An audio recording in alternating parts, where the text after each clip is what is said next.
விரும்பியது இந்நேரம் கிடைக்கிற போது ஒரு ஏக்கம் நெஞ்சில் ஏது? எல்லோர்க்கும் நினைத்தது போலே மன வாழ்க்கை வாய்த்திடாது.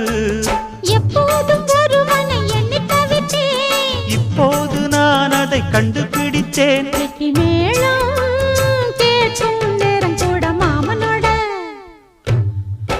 இந்த மாமனோட மனசு மல்லியப்பு போலே பொன்னானது. இந்த வண்ணமயில் அதனால் எண்ணியது போலே பூச்சூடுது. புத்தால கொடுமையும் கூடி வருது, சந்தோஷ நினப்பொரு கோடி வருது. சொல்ல வார்த்தை ஏதும் இல்லை மாமனோட. இந்த மாமனோட மனசு மல்லியப்பு போலே பொன்னானது. இந்த வண்ட